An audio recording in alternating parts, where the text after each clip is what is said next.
Hey, what's up, guys? It's Mark here from Blumoo, and today, oh, you're in for a treat. We're diving into the world of architecture and technology. So you're probably thinking, Mark, why laptops? I've got my trusty old desktop. But come on, we're architects, right? We need the power to be just as mobile as we are creative. We're talking about the best laptops that can keep up with our architectural demands. Now, I've been scouring the market, testing out specs, looking at performance, and I've narrowed it down to some truly impressive machines. I mean, we need something that can handle 3D modeling without breaking a sweat, right? And maybe a little bit of that sweet, sweet rendering power for when you're trying to show off to your clients. Now, I know budgets vary, so I've made sure to include options for the splurgers and the savers among you. And don't worry, I didn't forget about screen quality, battery life, or portability, because let's face it, nobody wants to carry around a brick, no matter how powerful it might be. So whether you're a seasoned pro with projects bigger than my future, or a student just getting started, brace yourself, because we're about to get into the nuts and bolts of what makes a laptop perfect for architects. And hey, before I forget, all the juicy details, the specs, links to the products, they're all down there in the description. Yeah, just one click away from making your tech life a whole lot easier. All right, let's get this show on the road and find out which laptop is your newest design partner. Stick around.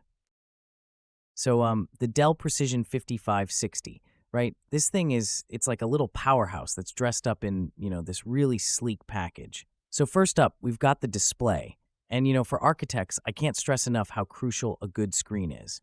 It's a 15.6-inch FHD, or you can go up to UHD, which is it's sharp, super sharp, and the color accuracy is spot on with 100% Adobe RGB, really useful when you're working on those detailed plans or renderings. Now, under the hood, it's got these options for the latest Intel Core or Xeon processors, which is, fantastic for multitasking. When you're juggling between CAD, rendering, and maybe some other design tools, it doesn't miss a beat. And the graphics, they're handled by NVIDIA's pro-level GPUs, which let me tell you, they make a huge difference in rendering times.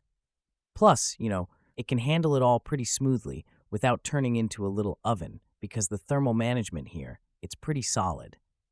And what about the build quality and portability?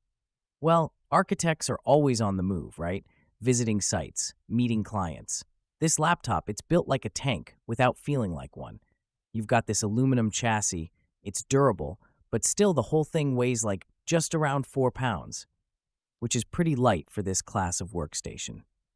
Battery life's decent enough to get you through, most of the day, depending on how heavy the usage is. The only tricky bit is the price point. It's a bit on the high side, but then again, you're paying for, top-tier reliability and performance. For architects, definitely, I'd say it's worth considering. So let's talk about the HP ZBook Fury 15 G7, which is like a seriously beefy machine. And trust me on this, it's a powerhouse that's been getting quite the attention from architects. First up is the performance. And yeah, it's got the goods. With up to an Intel Xeon processor and NVIDIA Quadro graphics, this thing chews through just about anything. Think 3D modeling, CAD, rendering, you name it. Now, for architects, I know that screen real estate and color accuracy can make or break a project, right? The ZBook doesn't disappoint here. It's got a 15.6-inch screen that's just, wow, really vivid and bright. And with that dream color technology, you're looking at 1 billion colors. Yeah, you heard that right. So when you're working on detailed blueprints or complex designs, this display doesn't mess around. It delivers really precise visuals. Storage and memory, pretty crucial too. The Fury 15 G7 comes with up to 10 terabyte storage. That's a ton of space for all your files and projects. Plus, with up to 128 gigabytes of RAM, multitasking is like a breeze. You can have all your programs open with no lag, which, for architects dealing with deadlines, that's gold. And despite all this power, the machine is still fairly portable. Sure, it's not the lightest out there, but for what you're getting, it's definitely manageable to carry around to meetings or job sites. So yeah, in a nutshell, this ZBook is a real workhorse laptop that should be on any architect's radar. All right, So, when we're talking about the Lenovo ThinkPad P15 Gen 2, you've got a machine that's, pretty well suited for architects. Um, First things first, the specs, right?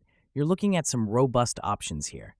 The one I've got comes with an Intel Xeon or i7 H series processor, which honestly gives you some pretty decent horsepower for all those intensive software programs architects use, like AutoCAD, Revit, or SketchUp. And with up to 64 gigabytes of RAM, yeah, you're not going to be left wanting more when it comes to multitasking. Now, for storage, it's pretty flexible, with options up to 4 terabytes of NVMe SSD, which means faster boot times, quick saving, and loading of those massive project files. It's kind of a no-brainer for professionals. Now, looking at the display, which is super important, this ThinkPad P15's got a 15.6-inch screen with quite a few options, including Dolby Vision 4K, which is, really crisp. That's going to give you some super nice details when you're fiddling with complex blueprints and renders.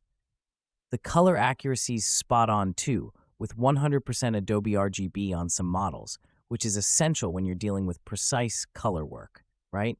The build quality, ThinkPads are kind of legendary for that. It's sturdy, the keyboard is fantastic for when you need to punch in commands fast, and it's got that track point thingy if you're into that. It's a bit on the heavier side, so it's not the most portable, but considering the power under the hood, some might argue that it's an acceptable trade-off. Ports are generous too. Got all your USBs, HDMI, and a Thunderbolt 4, so connecting to other devices or external screens is pretty straightforward. For architects who need a reliable and powerful workstation that can take a bit of a beating, the P15 Gen 2 is definitely a contender, So, diving right into the MSI WF75 10TK250, I gotta say, this laptop packs some serious punch for architects. First things first, it's got an Intel Core i7 processor and paired with the NVIDIA Quadro RTX 3000, which pretty much means you're looking at some powerful hardware that can handle demanding software like AutoCAD and Revit without breaking a sweat. I mean, this is crucial, right? Because the last thing you want is your computer lagging when you've got a deadline to meet. Now, the display is a 17.3-inch Full HD IPS level panel that's going to give you crisp and clear visuals, which is super important when you're poring over detailed plans or rendering 3D models. Plus, it's got a decent color range, so it'll give you a more accurate representation of how your designs will look in real life. And let's be real, nobody wants to show a client something that looks one way on screen and then completely different in the final product. The build quality and the portability are also points I'd touch on. It's got a thin profile for a workstation and isn't too heavy.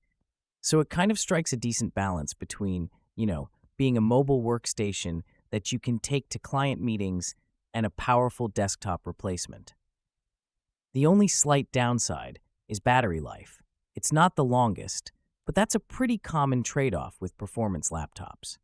Anyway, all in all, the MSI WF75 10TK250 is definitely a solid choice for architects who need a reliable, high-performance laptop. All right, so that pretty much wraps up our tour of the best laptops for architects out there. I hope you found this review helpful, and it's given you some clarity on which powerhouse is going to suit your design needs the best. Now, don't forget, guys, if you're interested in any of the laptops we talked about today, I've gone ahead and dropped some links right there in the description below, so you can check them out at your own leisure, grab all the details you need, and, make an informed decision on which one you're going to go for. And hey, if you're new to the channel, or if you've been hanging out for a while but haven't yet hit that subscribe button, go ahead and smash that sucker now. You'll get notified every time I drop a new video, and trust me, you don't want to miss out on the content we've got lined up. Also, if you've got a question, maybe about a specific laptop or any of the technical specs, something that just didn't quite make sense to you, just drop a comment below. I'm pretty good at getting back to those, and I love chatting with you guys. Be sure to thumb through my other videos too.